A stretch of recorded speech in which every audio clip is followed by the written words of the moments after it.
नमस्कार दोस्तों, आप सभी का स्वागत है। देखिए आज अपन जो है कक्षा 10 के जो महत्वपूर्ण प्रश्न हैं उनकी अपन बात करेंगे। जो एक एक नंबर के प्रश्न आते हैं उनकी अपन बात करेंगे। तो चलिए शुरू करते हैं पहले प्रश्न से। देखिए हमारा पहला प्रश्न जो रहेगा कि गिरिजा कुमार माथुर का जन्म कब व कहाँ हुआ। तो इसका राइट आंसर आप सोचिए।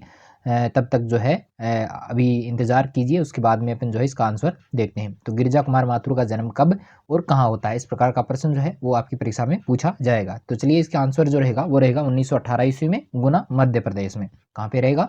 1918 ईस्वी गुना मध्य प्रदेश। याद हो गया। चलिए नेक्स्ट क्वेश्चन पे चलते हैं। हमारा दूसरा प्रश्न जो रहेगा कि गिरिजा कुमार माथुर की रचनाओं के नाम आपको लिखने हैं।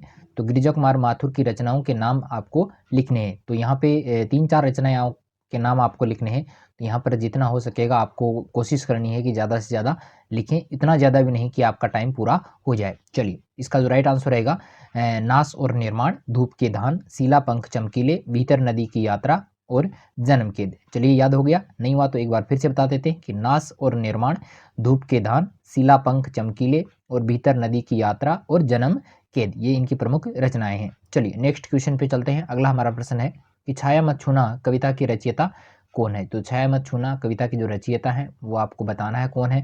तो चलिए इसका राइट आंसर जो रहेगा गिरिजा कुमार माथुर रहेगा। चलिए याद हो गया। चलिए नेक्स्ट क्वेश्चन पे चलते हैं। हमारा चौथा जो क्वेश्चन रहेगा कि छाया मत छूना कविता में किसको संबोधित किया गया है। छाया मत छूना जो कविता है उसमें किसको संबोधित किया गया है। तो इसका राइट आंसर रहेगा अपने मन को। कवि जो है अपने मन को जो है यहाँ पे संबोधित कर रहा है। चलिए नेक्स्ट क्वेश्चन पे चलते हैं। हमारा पांचवा प्रश्न रहेगा कि सरमाया शब्द का अर्थ है सरमाया। याद रखना है सरमाया। छाया मत छूना जो कविता है उसी में से लिया गया है। सरमाया शब्द का क्या अर्थ है? ठीक है, चलिए इसका राइट आंसर रहेगा पूंजी। सरमाया किसको कहते हैं? पूंजी कहते हैं। ठीक है, चलिए नेक्स्ट क्वेश्चन पे चलते हैं। छठा हमारा प्रश्न है कि गिरिजा कुमार माथुर के कार्य क्षेत्र कौन कौन से हैं। तो कार्य क्षेत्र के बारे में पूछा गया है। किसके बारे में? गिरिजा कुमार माथुर, जिनकी रचना का नाम है छाया मत छूना। तो चलिए इसका राइट आंसर रहेगा आकाशवाणी और दूरदर्शन। आकाशवाणी और दूरदर्शन जो है वो इसके प्रमुख कार्य क्षेत्र रहे हैं। चलिए नेक्स्ट क्वेश्चन है हमारा सातवां प्रश्न जो रहेगा कि छाया मत छूना का भावार्थ क्या है, यानी उसका मूल भाव क्या है, उसकी अपन बात करेंगे। तो चलिए इसका जो मूल भाव है वो बताते हैं कि बीते हुए मधुर क्षणों की यादें वर्तमान में दुख ही देती हैं, हमें उन यादों को छूना नहीं चाहिए। ठीक है, अच्छी बात कही है। चलिए नेक्स्ट क्वेश्चन है हमारा आठवां प्रश्न कि कवि ने सांसारिक समृद्धि के किन किन रूपों को भ्रांति कहा है। सांसारिक समृद्धि के किन किन रूपों को भ्रांति कहा है। तो चलिए हमारा आंसर रहेगा कि कवि ने रूप है, यश है, धन है, वैभव है, मान सम्मान है और प्रभुता यानी बड़प्पन जो है आदि सांसारिक समृद्धि को भ्रांति माना गया है। यानी संसार में समृद्धि प्राप्त करने के जो साधन है उनको भ्रांति माना गया है। चलिए नेक्स्ट हमारा प्रश्न रहेगा नौवां प्रश्न कि यामिनी शब्द का क्या अर्थ बताया गया है। यामिनी जो शब्द है उसका अर्थ क्या रहेगा। यामिनी ये भी छाया मत छूना कविता से लिया गया है।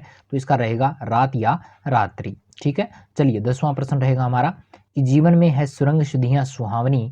पंक्ति का भाव आपको बताना है कि जीवन में है सुरंग शुद्धियां सुहावनी।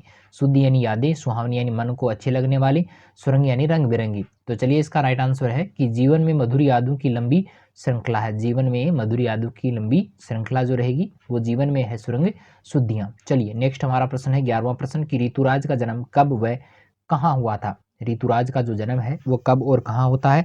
तो यहाँ पे देखिए ये जो प्रश्न आया है वो अपने जो कन्यादान जो कविता है उससे लिया गया है। तो ऋतुराज का जन्म कब और कहाँ होता है। चलिए इसका राइट आंसर रहेगा 1940 ईस्वी में राजस्थान के भरतपुर जिले में। ठीक है, याद हो गया। चलिए 12वां प्रश्न रहेगा कि वस्त्र और आभूषण को स्त्री के लिए बंधन क्यों माना गया है। वस्त्र और आभूषणों को कन्यादान जो अपनी कविता है उसमें स्त्री के लिए बंधन क्यों माना गया है। तो इसका राइट आंसर रहेगा कि शादी के बाद वस्त्र और आभूषण लड़की को एक नए रिश्ते में बांधते हैं और उन्हीं रिश्तों में बंधकर वो क्या कर जाती है, अपने आप को भ्रमित हो जाती है और वह अपने आप पर गर्व करने लगती है। चलिए नेक्स्ट क्वेश्चन जो रहेगा 13वां प्रश्न कि कवि ऋतुराज की काव्य कृतियों के नाम आपको बताने हैं। कवि ऋतुराज जिनका जन्म 1940 ईस्वी को भरतपुर जिले में हुआ था, तो उनकी कृतियों के नाम आपको बताने हैं। तो यहाँ पे कृतियों के नाम 3 यहाँ पर दिए गए हैं, 3 क्या 4 दिए गए हैं। एक मरणाधर्म और अन्य, दूसरा है पुल पर पानी, सूरत नीरथ और लीला मुखारविंद, ये इनकी प्रमुख रचनाएं हैं। चलिए नेक्स्ट क्वेश्चन पे चलते हैं। 14वां हमारा क्वेश्चन रहेगा कि कवि ने लड़की को धुंधले प्रकाश की पाठिका क्यों कहा है। धुंधले प्रकाश की पाठिका कहने का क्या मतलब है यहाँ पे। तो देखो इसका राइट आंसर है क्योंकि उसके सामने वैवाहिक जीवन के सुखों का धुंधला प्रकाश होता है और वह जीवन के अन्य आने वाले दुखों को नहीं पहचानती है, इसलिए उसको सिर्फ धुंधले प्रकाश की पाठिका ही बताया गया है। चलिए नेक्स्ट हमारा क्वेश्चन रहेगा 15वां हमारा प्रश्न है कि कन्यादान कविता का वर्ण्य विषय क्या है, मुख्य विषय क्या है। तो इसका राइट आंसर है कि कन्यादान कविता में बेटे के विवाह का वर्णन है। इसमें माँ अपनी बेटी को विदा करते समय जो सीख देती है उसी का वर्णन किया गया है। तो ये 2 लाइनें आपको इसमें याद रखनी है, बहुत बार प्रश्न पूछा भी गया है। चलिए नेक्स्ट हमारा प्रश्न है कि कवि ऋतुराज को मिले साहित्यिक सम्मान के नाम आपको बताने हैं कि कौन कौन से साहित्यिक सम्मान जो है वो ऋतुराज को मिले हैं। तो चलिए इसका राइट आंसर रहेगा सोमदत्त सम्मान मिला है, परिमल सम्मान मिला है, मीरा पुरस्कार मिला है, पहल सम्मान है और बिहारी सम्मान। ये सब के सब जो सम्मान है वो ऋतुराज को मिले हैं। चलिए हमारा नेक्स्ट प्रश्न रहेगा कि कविता में वर्णित शाब्दिक भ्रम की तरह बंधन किसके लिए प्रयुक्त किया गया है। शाब्दिक भ्रम की तरह बंधन किसके लिए प्रयुक्त हुआ है। तो वस्त्र और आभूषण जो है वो शाब्दिक भ्रम के समान होते हैं और ये स्त्री जीवन के बंधन होते हैं जो उनके मुँह में लिपट जाती है और उसी में जकड़ ली जाती है। ठीक है, याद रहेगा। चलिए हमारा 18वां प्रश्न रहेगा कि छाया मत छूना कविता में छाया किसे कहा गया है। छाया मत छूना में जो कविता है उसमें छाया किसे कहा गया है। तो इसका राइट आंसर रहेगा पुराने समय की जो सुखद जो स्मृतियां हैं, जो यादें हैं, उन्हीं को छाया कहा गया है। चलिए हमारा 19वां प्रश्न है कि दुख दूना में कौन सा अलंकार है। दुख दूना में कौन सा अलंकार है। तो दय वर्ण की अब यहाँ पर आवृत्ति हो रही है, इसीलिए यहाँ पर कौन सा रहेगा, अनुप्रास अलंकार रहेगा। चलिए हमारा नेक्स्ट प्रश्न है कि छाया मत छूना कविता में कवि ने मन को किस रूप में स्वीकार किया है। मन को किस रूप में स्वीकार किया है। तो इसका राइट आंसर रहेगा कि मन की आकांक्षाएं कभी पूरी नहीं होती हैं। ठीक है, चलिए हमारा 21वां प्रश्न रहेगा कि स्वयं प्रकाश का जन्म कब व कहाँ होता है। स्वयं प्रकाश जो हमारे गद्य भाग्य के कवि माने कवि हैं, उनकी एक रचना भी है, उसका नाम मैं अभी नहीं बताऊंगा क्योंकि प्रश्न आगे आने वाले हैं। तो स्वयं प्रकाश का जन्म कब और कहाँ होता है ये आपको बताना है। तो यहाँ पर 1947 में इंदौर मध्य प्रदेश में, याद रह जाएगा, जब भारत आज़ाद हुआ था वहीं पे स्वयं प्रकाशित हुए थे। ठीक है, चलिए हमारा 22वां प्रश्न है कि मूर्ति के निर्माण में नगर पालिका को देर क्यों लगी होगी। 2 की जगह यहाँ पे जो है क्यों नगर पालिका को लिख देना ना, क्यों लगी होगी। तो उसका कारण जो रहेगा वो ये रहेगा। तो एक तो ये है कि नगर पालिका को विचार विमर्श और उपलब्ध धन की कमी के कारण देर लगी होगी, यानी उसके पास इतने संसाधन नहीं थे और फिर नगर पालिका जो है विचार विमर्श करने में काफ़ी समय गुजार देती है। चलिए 23 हमारा प्रश्न रहेगा कि पान वाले की चश्मे के प्रति पूछा है। यहाँ पे चश्मे वाले के प्रति नहीं पूछा है, पान वाले की चश्मे के प्रति कैसी सोच थी। तो चश्मे के प्रति पूछा है, भाई ध्यान से देख लेना, चश्मे के प्रति पूछा है तो चश्मे के प्रति जो सोच रहती है, तो पान वाले की सोच चश्मे के प्रति संवेदनशील थी और उसे चश्मे में के होने या न होने का कोई फर्क नहीं पड़ता था। उसे नहीं पता था कि भाई नेताजी की मूर्ति पे चश्मा रहे या नहीं रहे। तो अभी तक आपको पार्ट का पता चल गया होगा मेरे ख्याल से। चलिए मैं फिर भी नहीं बताऊंगा। चलिए 24 हमारा जो क्वेश्चन है कि लेखक स्वयं प्रकाश की किन्हीं 2 रचनाओं के नाम आपको बताने हैं। 2 ही रचनाओं के बताने हैं। तो एक तो रहेगा सूरज कब निकलेगा और दूसरा है आदमी जात का आदमी। ठीक है, याद रहेंगे।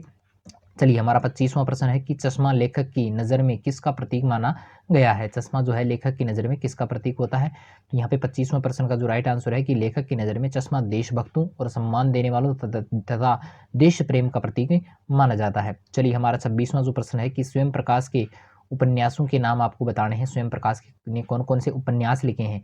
ठीक है, तो उसमें एक रहेगा बीच में विनय, जलते जहाज पर, ईंधन है, उत्तर जीवन कथा है। ठीक है, ये इनके जो प्रमुख उपन्यास है वो रहने वाले हैं। चलिए नेक्स्ट क्वेश्चन हमारा 26वां प्रश्न कि कैप्टन की शारीरिक अवस्था किस प्रकार की थी। शारीरिक रूप से वो कैसा था। तो उसका जवाब आपको देना है। तो इसका राइट आंसर रहेगा कि बेहद बूढ़ा था, मरियल और कमजोर लंगड़ा व्यक्ति था जो फेरी लगाकर चश्मे बेचा करता था। चलिए हमारा नेक्स्ट क्वेश्चन है कि स्कूल के ड्राइंग मास्टर को मूर्ति बनाने का काम क्यों सौंपा होगा। स्कूल का ड्राइंग मास्टर को ही नेताजी की मूर्ति का काम क्यों सौंपा होगा। तो धन संसाधनों का अभाव था, अच्छे मूर्तिकारों की जानकारी न होने के कारण जो है स्कूल के ड्राइंग मास्टर को ही मूर्ति बनाने का काम दे दिया गया था। चलिए 29वां प्रश्न है कि कैप्टन नेताजी की मूर्ति पर चश्मा क्यों लगाता था। वही क्यों लगाता था और क्यों नहीं लगाते थे। तो कैप्टन नेताजी के प्रति सम्मान रखता था, आदर की भावना उनके मन में थी, इसलिए वह नेताजी की मूर्ति पर चश्मा लगाता था। चलिए हमारा 30वां प्रश्न जो रहेगा कि नागरिकों का कौन सा प्रयास सराहनीय कहा जाएगा। किस पाठ के आधार पर है। नेताजी का चश्मा पाठ के आधार पर ये लिया गया है।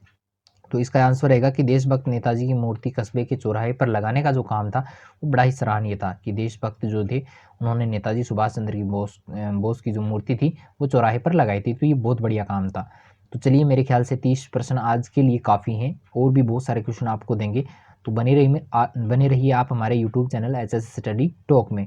तब तक के जो है धन्यवाद लेते हैं, और वीडियो पसंद आए तो लाइक ज़रूर कर देना, ठीक है, और ज़्यादा से ज़्यादा वीडियो देखें ताकि अपना वॉच आवर जो है वो पूरा हो सके। तो चलिए आज के लिए इतना ही, मिलते हैं फिर एक नई वीडियो के साथ में, तब तक के लिए धन्यवाद।